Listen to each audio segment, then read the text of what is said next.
Columbanus sets out on his journey, unafraid of entering uncharted territory and adventure. Accompanied by Gallus, they leave their Irish homeland and set out to explore Europe. They intend to share their lives and their Christian faith with all those whom they encounter. They have experienced God's blessing, and they want to share and impart this blessing to others. The adventure on which they are about to embark will be the journey of their lives. It is a journey that will not only change them, but will transform the face of Europe.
Bangor Monastery in Northern Ireland is considered to be one of the most important sites for the Christian faith in Europe. It was in the year 591 that Columbanus and Gallus set out to share the good news of the Christian faith in places like France, Germany, Austria, Switzerland and Italy. They embark upon this great adventure, not knowing that their courage and faith would influence the cultural landscape of Europe for centuries to come. Verändern wird.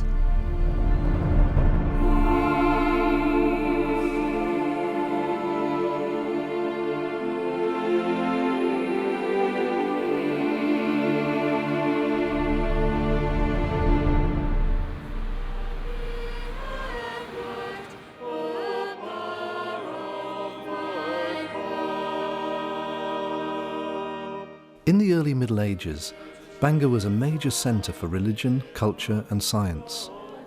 I met with Bishop Harold Miller to find out more about this remarkable monastery. You had all these little places where there were groups of people, 3,000 monks at one time in Bangor. This was the biggest monastery in Ireland at the time. And people gathered around those places for learning, for spirituality, for worship. And the monastery here was very famous for some of the songs that were written there and liturgies that were devised there.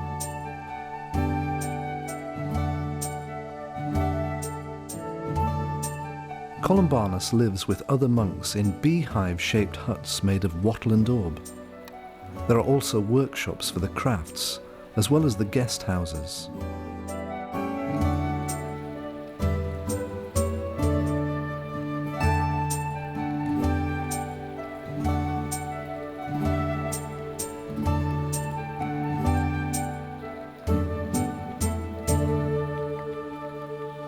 He arrives in Bangor, and it's here that he becomes acquainted with peregrinatio pro Christo, wandering for Christ, the abandonment of homeland for the sake of Christ. His imagination is captured by the story of Abraham in the Old Testament, who is commanded by God to go from your country and your family and your father's house to the land that I, the Lord, will show you. For Columbanus, that required a tremendous amount of courage a tremendous amount of vision and a tremendous amount of determination, so that the kind of Christianity that he brings to us is not a kind of soft, sentimental, just inward-looking Christianity, but it's a Christianity which actually takes what God has given us and hands it on to the rest of the world.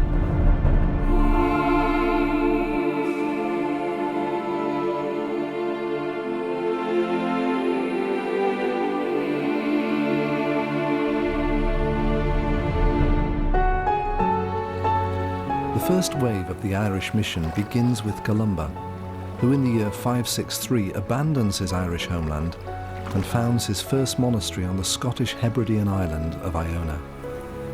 And now Iona becomes a place of great importance for the spread of Christianity in the British Isles and beyond. From there, the faith first reaches the Pictish tribes in Scotland and later the Northumbrian peoples in the north of England.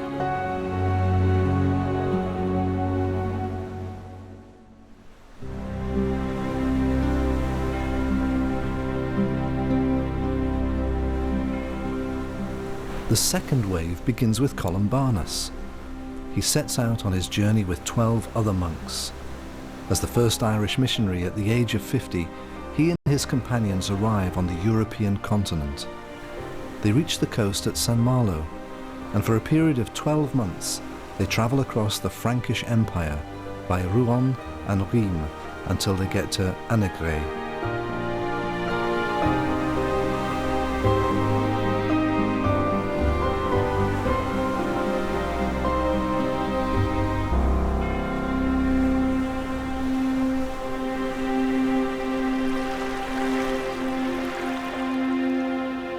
Deep peace of the running wave to you.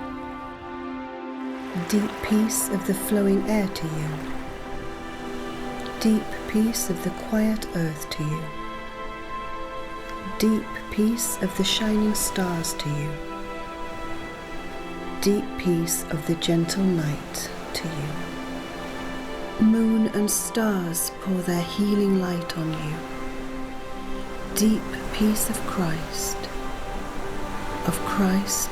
the light of the world, to you.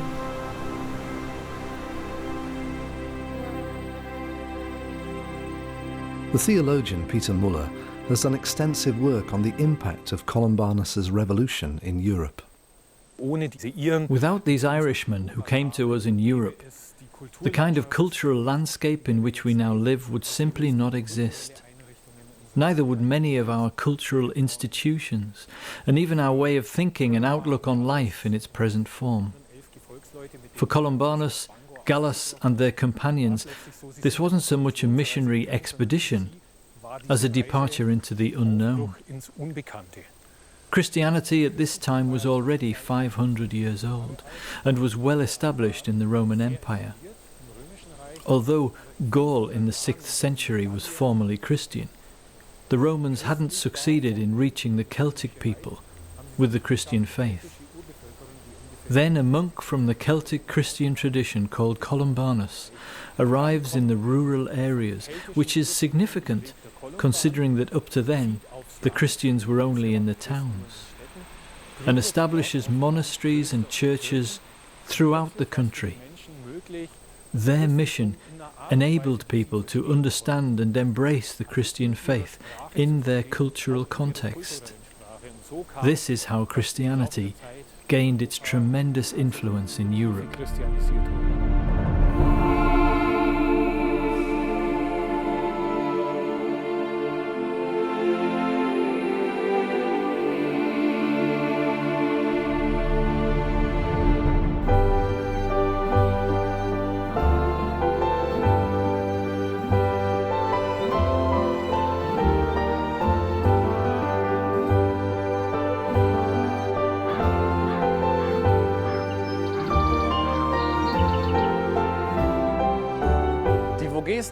The Vosges Mountains are the popular destination for hikers and also increasingly for pilgrims.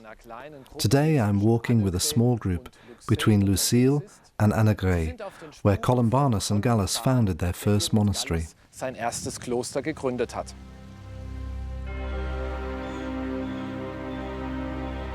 In Annagray, Columbanus comes across a great wilderness, and he decides to settle with his companions in this place of seclusion. For the first few days, the monks have nothing to eat, and it's then that a villager arrives and brings food. He asks the monks to pray for his wife, who has been gravely ill for a year and is now on the verge of death. Columbanus prays for her, and according to the tradition, she is healed shortly afterwards. News of this event spreads far and wide, and more people come to Annagray in search of healing.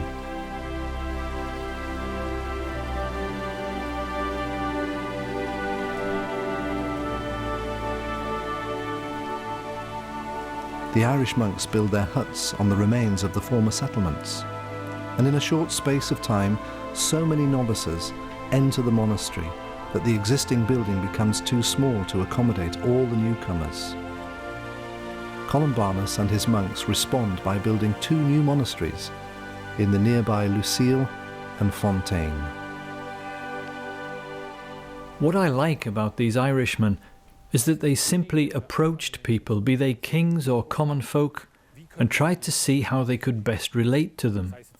In their trade with the common people, as well as in their encounters with kings and rulers, they were righteous in their conduct, and were truthful and fair in their commercial negotiations. This fearless approach in their dealings with other people is something that fascinates me about the Irish monks.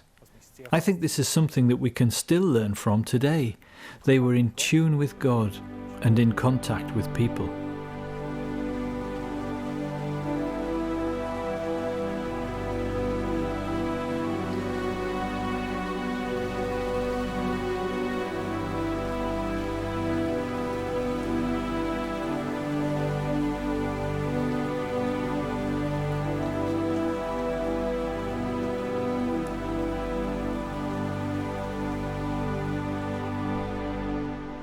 Philip Khan belongs to the Amis, the friends of Columbanus, who have formed an association with the aim of keeping the memory of the Irish monks alive. When he arrived here at the end of the 6th century, Columbanus stumbled upon a very complicated political situation. The ancient Roman province of Gaul was dividing into various Merovingian kingdoms, with many wars raging between competing factions. Undoubtedly, it's no coincidence that Columbanus decides to take up residence on the border between the 2 kingdoms of Austrasia and Burgundy. He also finds himself caught up in a difficult religious situation. The Christianity which had been introduced to the region by St. Martin and his followers now found itself in sharp decline. He had to find a way of reviving this unique expression of the Christian faith. The sons of the nobility flock in droves to Columbanus's monastery. Some of these later founded their own monasteries, most notably in the north. Over 200 new monasteries were later established. In this way, the Irish faith and worldview spread throughout the whole of the Frankish Empire and became a new paradigm of thinking during this period in history.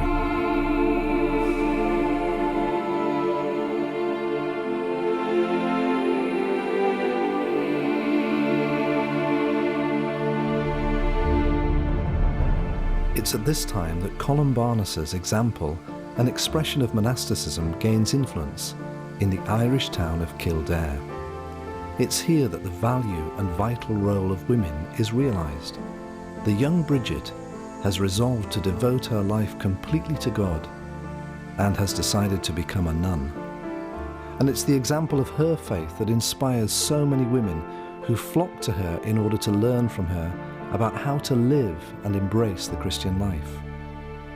In a relatively short time, the monastic community in Kildare undergoes significant growth. In the Büreberg in northern Hesse in Germany, a chapel is built by Irish Scottish monks. This chapel has been dedicated to the memory of Bridget, and today 4 women are meeting here to play music together. The ensemble is called Caedmon's Green. They have a real passion for Celtic music and a heart for the Irish faith.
In Lucile, Columbanus writes his own monastic rule, the Regula Monachorum.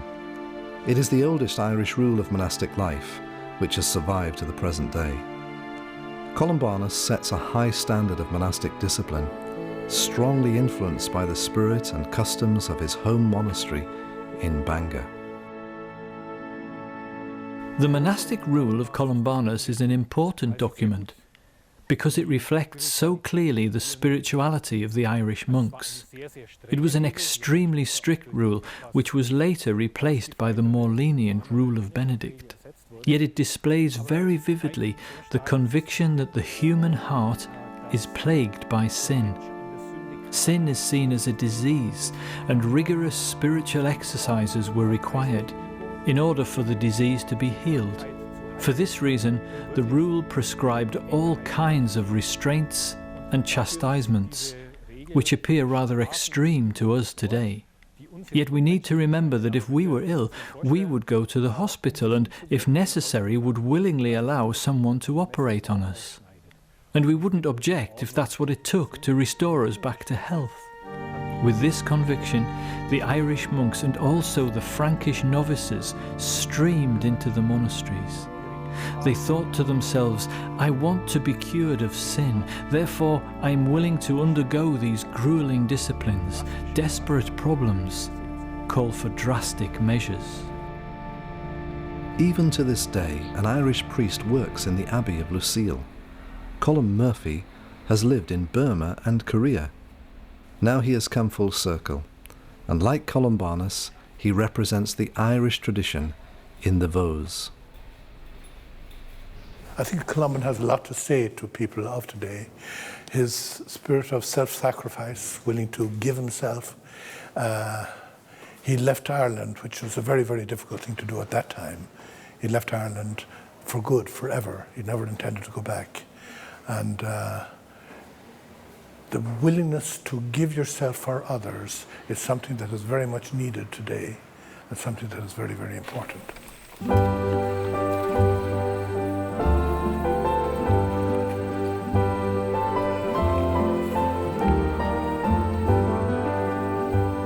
The Friends of Columbanus also maintain the hermitage between Lucile and Annegray. It is a popular destination for pilgrims today, who, like my wife Ilona and I, come in search of rest and solitude. Erleuchte und leite mich, Christus als Schild, überschatte mich. Christus sei unter mir, Christus sei über mir, Christus sei neben mir, zu meiner Linken und meiner Rechten. Ich kann mir sehr gut vorstellen, dass Columban sich hier Even today you can sense that this is a really special place, a holy place. I can well imagine Columbanus sitting there in his small cave. As I sat there myself, I could feel the comfort, the security and protection of the place. I feel the living sense of vitality oozing from this source. I feel my heart opening up and my perspective broadening. This is truly a place that is life-giving. Das Fließen. Es ist wirklich ein Ort des Lebens.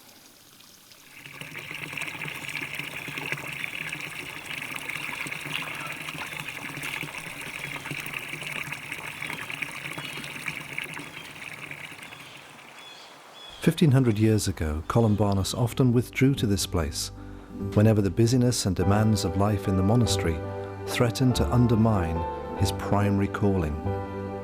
It became his locus desertum, a place of solitude where he could live out his ascetic Christian discipleship. It is here that he prays and seeks stillness and rest before God.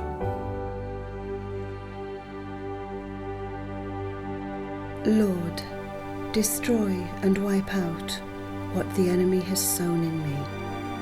Help me to lay aside all injustice. Put your wisdom on my lips and instill in my heart a desire to do good. May I serve you in truth and love so that I can fulfill the commandments of Christ. May I seek only after you. May I think only of you. Give me compassion. Give me purity of heart. Give me faith. Give me all that is needed for my soul.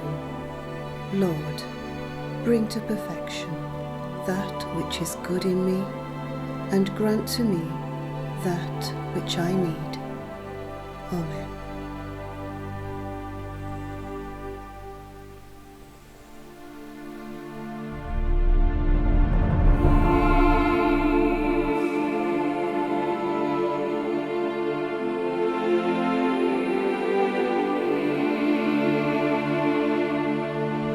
In England, the influence of the Irish monks starts to grow. In the year 635, the Northumbrian King Oswald summons his friend Aidan to his court and entrusts Aidan with the task of converting the inhabitants of Oswald's kingdom to the Christian faith. Aidan has no desire to live in the royal court. Arriving from Iona, he has come from an island and wants to establish his base once more on an island place, and chooses Lindisfarne to found his new monastery. Lindisfarne is a tidal island, and this appeals to the Irish monk. The daily ebb and flow of the tide remains, but for part of the day the island is cut off from the mainland. The tidal rhythm ensures that every day Aidan has the opportunity to retreat into silence and solitude. Through the silence which Aidan so cherishes, the fire of the Celtic faith transforms Lindisfarne into a place of learning, healing, prayer and community. Alongside Iona, Lindisfarne is now considered to be one of the most significant monastic foundations in Great Britain.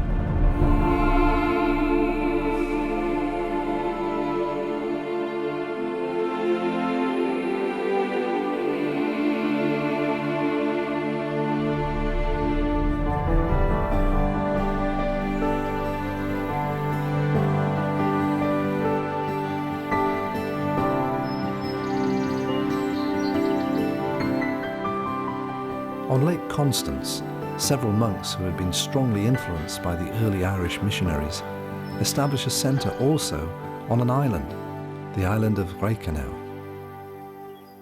I find it really exciting to think that here, of all places, Permin established his first monastic cell.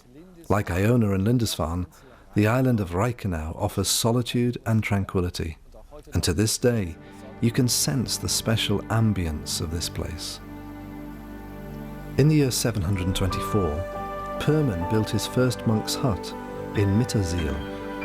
Historians are unsure whether Permin came from Ireland or if this was simply a myth, since it was believed at that time that every monastery should be founded by an Irishman. The charters of the monasteries that Permin established are especially interesting in that he explicitly harkens back to the early Irish tradition. In the same way as Aidan on Lindisfarne, Permin likewise gains the wild, uncultivated island of Reichenau through prayer. This is holy ground. Everything else must give way. And it's according to legend that all kinds of poisonous creatures flee into Lake Constance.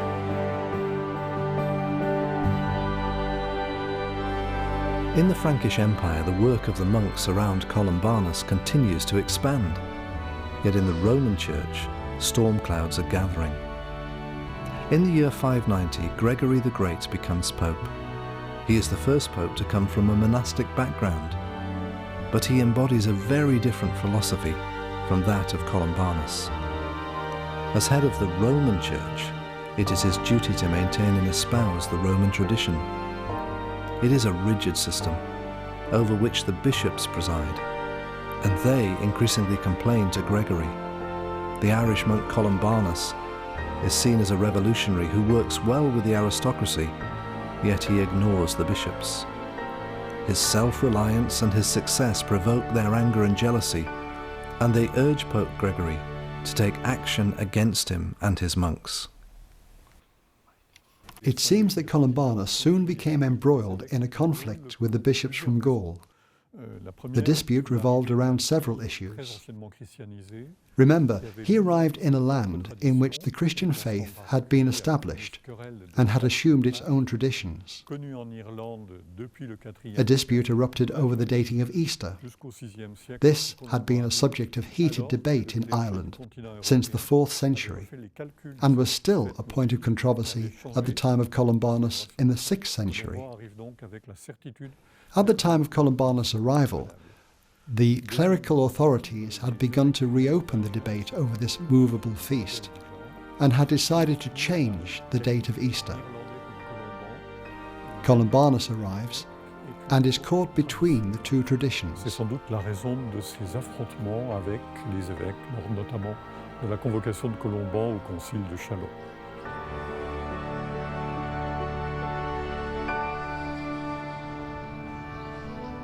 In the year 603, Columbanus is summoned to a synod of the bishops at Chalon, the capital of Burgundy. He is ordered to give an account of his monastic rule and also of his dating of Easter, which departs from that of Rome. What particularly infuriated the bishops was the fact that Columbanus had established a monastery based on the Irish canon law in the heart of the Frankish Empire. Instead of appearing before the synod in person, Columbanus sends a letter to the bishops. It's not because he was afraid of them, but that he does not consider them as his superiors, but as brothers in Christ, with whom he can correspond on equal terms. He challenges and reminds them of canon law, which he feels is being disregarded by many in leadership. It's not surprising that he evokes a further angry reaction from the bishops. It's a difference of cultures, the Celtic Church and the Roman Church. And in the Celtic Church, the bishops didn't have control of the monasteries. In fact, very often there were bishops in the monasteries under the abbots. So the bishops in Gaul couldn't understand this. They weren't used to independent monasteries like that, independent abbots. And Columban was like that. But this is not the only dispute. Although the monastic community of Columbanus and Gallus had already been established in the Vosges for over 20 years, another conflict with the authorities flares up. This time, it's with the royal house of Burgundy.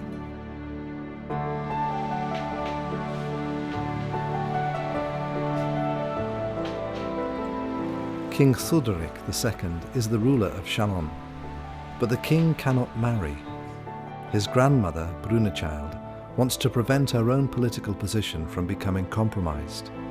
But Theuderic is the father of many children, all of whom are illegitimate. Columbanus cannot condone such behaviour and gets himself entangled in a very complex situation. The historian Philip Doller has engaged extensively with the lives of the two monks. When it came to matters of faith, Columbanus was uncompromising. From his own testimony, we know that he refused to recognize the illegitimate children of the king as the lawful heirs to the throne. For him, it was inconceivable that he should be asked to recognize the claim to the throne of children who were born outside of marriage. By his refusal to recognize these children as legitimate heirs, Columbanus had dared to question the Frankish legal title. Such a position was absolutely incomprehensible to the Frankish royal court. The conflict between the king's grandmother and the monk comes to a head, and in the year 610, Columbanus is banished from the kingdom of Burgundy. They make their way to the Atlantic coast, from where they are to travel from Nantes back to Ireland. What then happens at sea is difficult to determine. One possibility is that the boat becomes stranded shortly after departure. What we do know is that Columbanus escapes his banishment.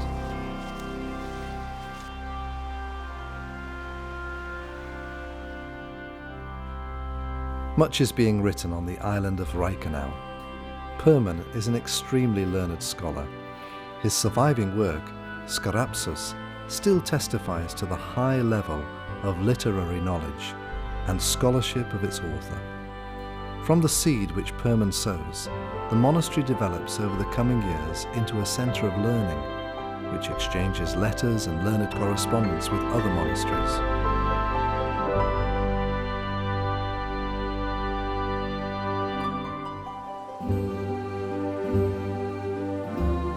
Following in the steps of Perman, the pilgrim group continues its journey. After 3 years, Perman's time in Reichenau is at an end. The political situation has changed. In the year 727, he has to flee to Alsace. This might have been due to the conflict of the Alemannic dukes, or possibly due to his strained relationship with the bishops. The issue remains unclear. We know that Perman comes to the Upper Rhineland with the support of the Bishop of Strasbourg, and according to contemporary reports, proceeds to reform one monastery after the other, including Schutern, Murbach, and Moorsmünster. He ends his days at Hornbach Monastery, not far from Pirmasens, which was founded between the years 740 and 742. Legend describes how this place, in which 2 streams flow into each other, was shown to Perman by a shepherd. Hearing this, the monk cries out, "Here is my place of rest." This is my prayer for you, that you will gratefully treasure in your heart the precious memory of all the good things in your life, that every gift that God gave you will grow along with you and help you to bring the gift of joy to those whom you love and care for, that you will always have a friend that is worth the name, whom you can trust and who helps you in times of sadness, who will defy the storms of life and help you to achieve your goals, and that in your joy and pain, the shining countenance of the Son of God will be with you, and that you will be enfolded in his love. Perman is described as a staunch representative of the Irish Frankish monastic church. In contrast to Boniface, who stood for the Rome-influenced Church of the Bishops, Perman stood for the great monastic freedom and received support from the Bishop of Strasbourg. Perman frequently used the term peregrini to describe his monks. The phrase doesn't feature in Benedictine monasticism. In developing the idea, Perman understood the term peregrinatio pro Christo in the sense that monks do not always need to be on the move, but to understand that they are strangers and exiles in this world.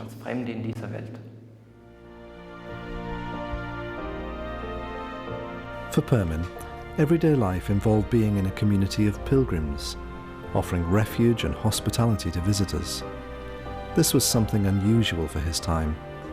Pilgrims were usually spurned as strangers without rights, or even treated with hostility. Perman thereby changed and expanded the horizons of the prevailing culture. After a contented and fulfilled life, Perman died in November 753 and is buried in the cemetery at Hornbach Monastery.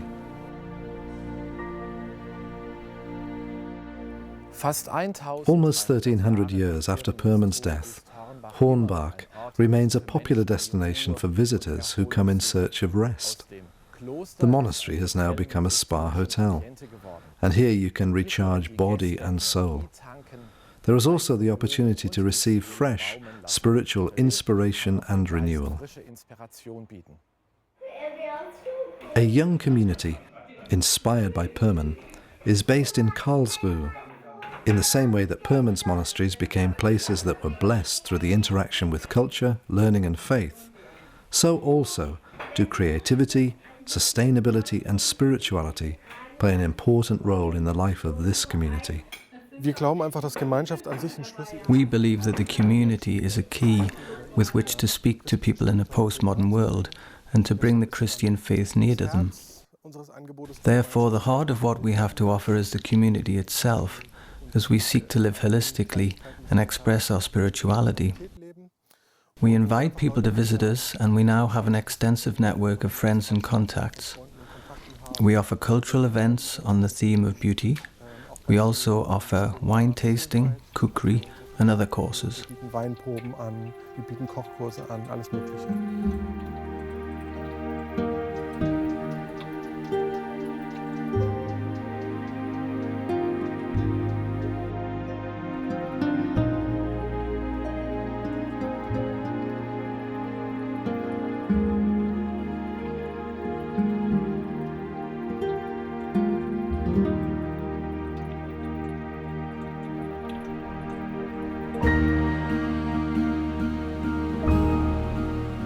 In the Frankish Empire, a bitter feud is underway between the two brothers, Theuderic and Theudebert.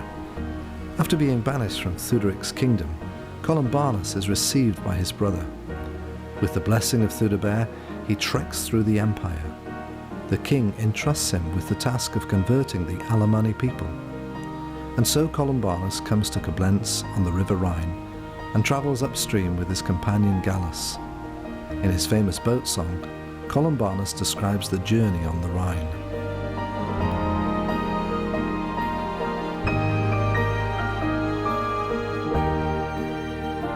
Cut in the forests, swept down the two-horned Rhine.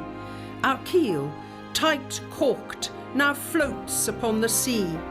The wild gusts swell, the slashing torrents fall. Heya, men! Let the echoes resound with our heya! Let your souls, men, remembering Christ, cry heya! So when the loathsome foe assaults our hearts, tempting and shaking the depths of our hearts with passion, in resolution fixed, scorn Satan's wiles. By virtues armed, defend yourselves with valour. Let your souls, men, remembering Christ, cry heya!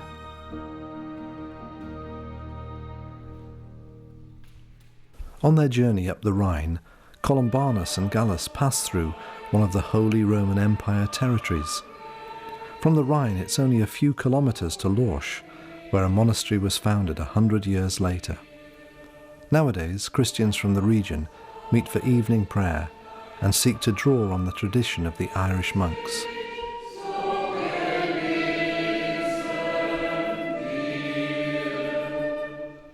I think that one of the most important lessons that the Irish Christian tradition has to teach us is that life and faith belong together. There is no sacred and secular divide. We read in the texts of the Celtic Christian tradition that the presence of God was to be perceived in every aspect of life. The monks were conscious of the presence of God, not merely in the monastic communities, but in the people who visited them. The other thing that fascinates us is the way that diversity was perceived as a gift.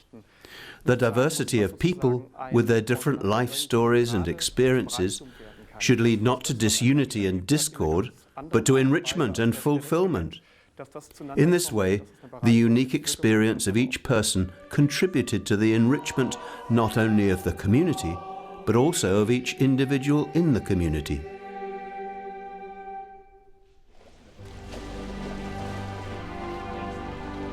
When Columbanus and Gallus arrive by ship in Bregenz, they discover a settlement with a few hundred inhabitants, including people from the Alemanni tribes.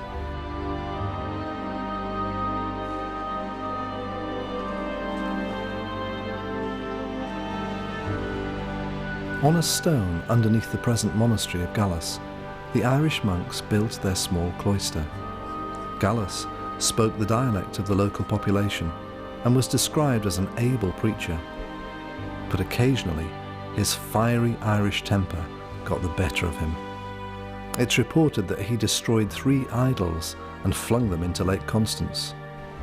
And in a similar action, Columbanus burst a large beer keg that the Alemanni wanted to sacrifice to their god, Wotan. Throughout his whole life, Columbanus thought of himself not as a missionary, but as a peregrinus, a wandering itinerant monk. This might have explained the success that he enjoyed in the Vosges. He withdrew into solitude, and the people came to him, seeking his wise counsel. His situation changed considerably after he received a missionary assignment from King Theudebert.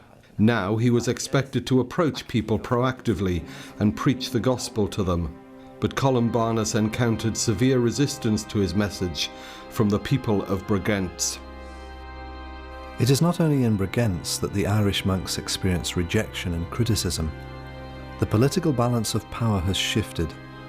Their patron Theudebert has been killed in the power struggles in the Frankish Empire, and as a result Columbanus and his companions flee from Bregenz. But Gallus refuses to leave. He is sick, he has a fever and does not want to travel to Italy. And for Columbanus, his superior, this is seen as a breach of the pledge of lifelong loyalty to which Gallus has committed himself. A heated dispute breaks out between the two monks. Columbanus reacts harshly, forbidding Gallus to celebrate the Mass the rest of his life. In Arbonne, on Lake Constance, Gallus finds rest and is looked after by a priest until he regains his full health. Yet why did Gallus remain alone on Lake Constance? Professor Max Schaar has engaged with this question in his monograph on Gallus. The central and decisive factor was obedience to the abbot, who, in his supposed capacity as God's representative, had to be obeyed unconditionally. It seems that Gallus came to realise that he didn't need anyone or anything else, but could relate to God directly.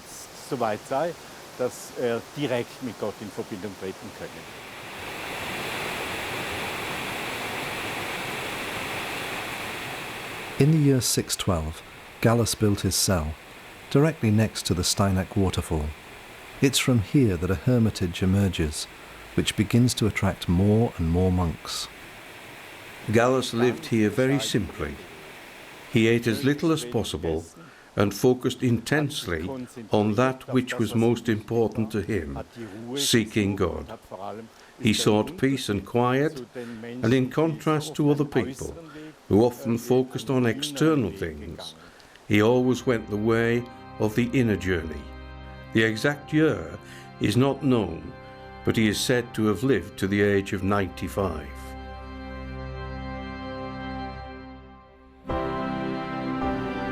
The fire that Gallus ignited burns on.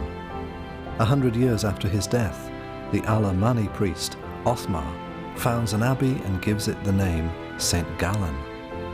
It is here that several Irish artists and scholars, on the run from the Vikings, find a home.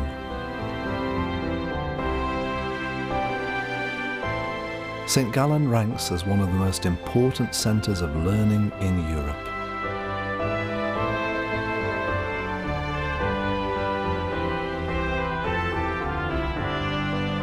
The present convent library is one of the largest and oldest monastic libraries in the world and ranks as a UNESCO World Heritage Site. It stores over 2,000 manuscripts, which include Irish documents from the early Middle Ages. The library has an extensive 160,000 books.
In the collegiate church today, the only reminder of the Irish monks is the Gallus bell, which was brought from Bregenz to St Gallan in the 18th century. The church was built in the opulent, late Baroque style and bears scarcely any resemblance to the original simplicity of the way of life of the Irish monks. Outside, at the northern portal, stands a statue of Gallus. At his foot is a bear, who, according to legend, turned up one night at Gallus's bonfire. The bear is hungry and starts to tuck into the leftovers, but Gallus speaks to him and asks him to fetch some wood for the fire, which the bear does willingly, in obedience to the monk's command. Gallus, as Columbanus, was a man of great courage. The two men were also obstinate, headstrong characters. They were both visionaries who possessed great passion and some healing gifts. There are various accounts of people being healed through their ministries. In many ways, the two men were very similar. Insofern sind die beiden doch sehr vergleichbar. Othmar proves to be a very competent abbot. The monastery is flourishing and is attracting more and more young men. One of those is Magnus.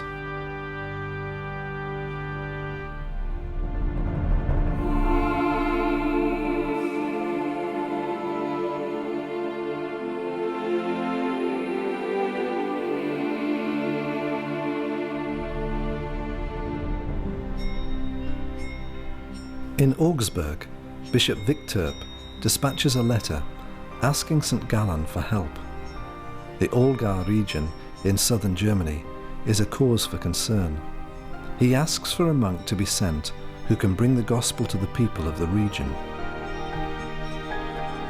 Magnus makes his way to the Allgau and takes Tozo with him. It would seem that Tozo is the Anam Cara, the soul friend, who in the coming years would remain steadfastly by Magnus's side. Magnus begins in Kempten. Here the wars have left behind visible traces.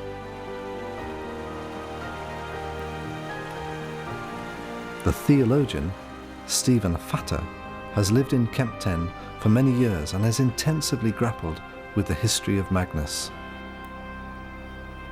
Magnus is often depicted with a snake or a dragon, which he is killing with Columbanus' staff. It's said that in the year 750, when he came to Kempten, the first town he entered in the Allgau region, the town was in toto desertum, in a state of complete desolation, in a physical as well as a spiritual sense.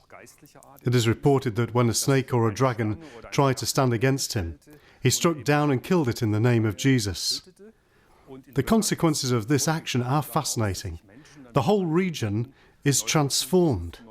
People began to settle down. New hope and courage rose up amongst them. The people of the early Middle Ages recognized the snake or dragon as a symbol of anti-Christian or evil influence. They perceived that Magnus had acquired authority from God to confront these evil powers and to set people free. The companions begin by building a small wooden house. Then they preach to the remaining inhabitants, baptizing those who are converted.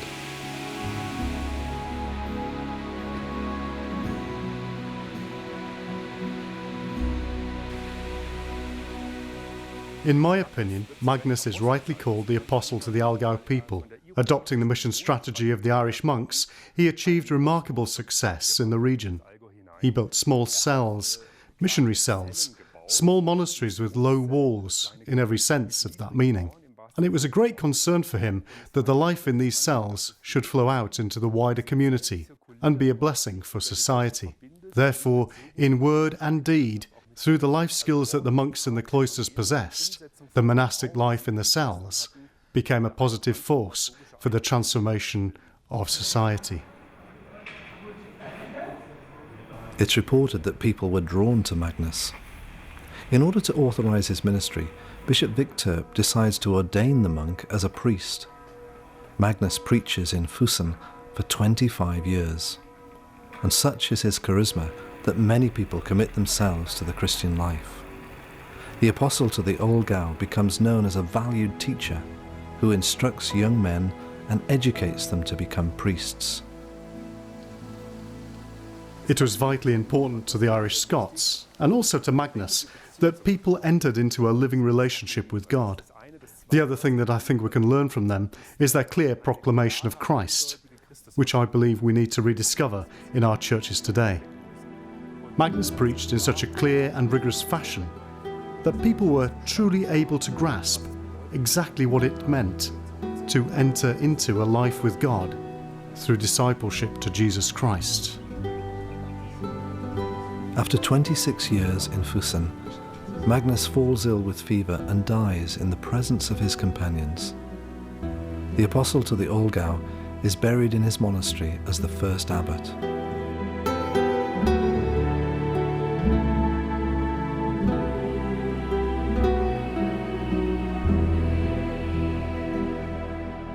Right next to the motorway, Christians from the Allgau region have built a chapel. It's intended to commemorate those Irish monks who became messengers of blessing for Central Europe. The statue shows Gallus, Columbanus and Magnus. And even 1400 years after their mission in Europe, it's as though they are inviting modern travellers to pause for thought, to slow their pace, and to reflect on life and its purpose. May God bless the path which you now take. May God bless the goal for which you live. May your blessing be a light around you and within you. May His light shine from your eyes like a candle set in the window of a house, bidding the weary wanderer to take refuge from the stormy night. Whoever you meet when you cross over the street, may a friendly look greet you. May God watch over you, and may you go in His peace.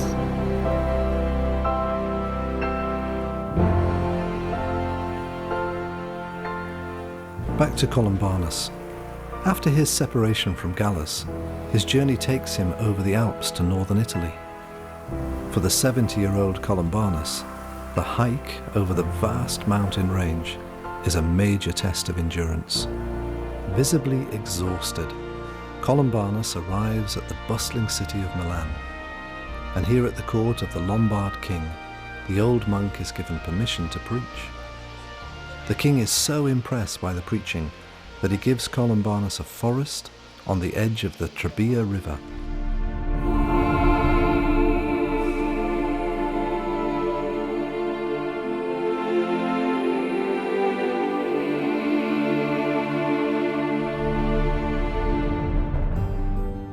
Bobbio lies 300 kilometres south of Bregenz. In the year 612, Columbanus reaches the last stage of his life's long journey. He discovers a tranquil spot, whose green meadows and fish-filled streams remind him of his Irish homeland. In this solitary place, he establishes his last monastery. Within the span of his lifetime, the fire of the gospel, the good news of God, is carried by these Irish monks and has spread throughout Central Europe. The Ponte Gobbo is an exquisite symbol of the Irish bridge builders who built it in the 7th century. In the early Middle Ages, Columbanus and his fellow monks overcame the cultural barriers between peoples and nations, and thereby became the first to spread the notion of a European consciousness. Their courage continues to fascinate me and inspire me. They abandoned the security of their homeland. They travelled to distant nations and made the acquaintance of new people and occupied new land.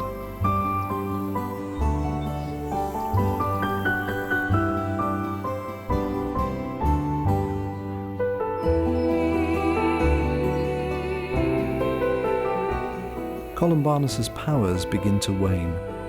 He senses that his end is approaching. He thinks continually of his long-time friend and companion Gallus. Messengers have told him about the hermitage that Gallus has established. And in the final days of his life, in the year 615, Columbanus reconciles his heart with Gallus and writes him a letter. As his last official act, he orders that his pastoral inheritance be sent to Gallus.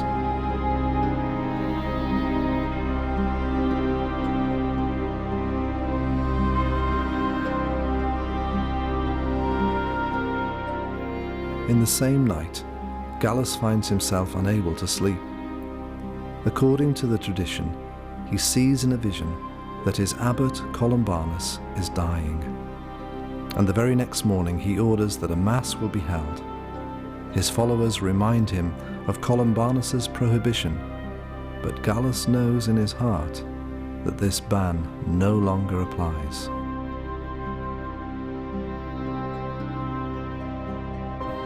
Seeking confirmation, he dispatches a deacon to Italy who makes the arduous journey through the snowy Alps to Bobbio. There he learns of the death of Columbanus before returning to Gallus with the letter from his friend and abbot.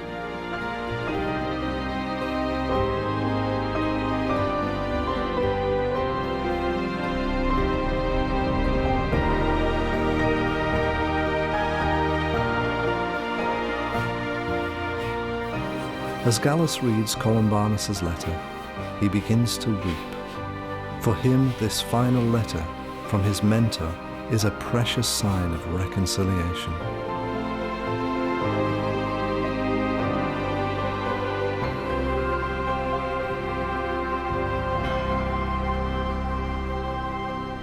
Although Columbanus himself founded only 5 monasteries, he inspired more than 200 further monasteries which were established during his lifetime. 100 years after his death, this number had doubled. Around 550 monasteries stood under the blessing of the Irish monks.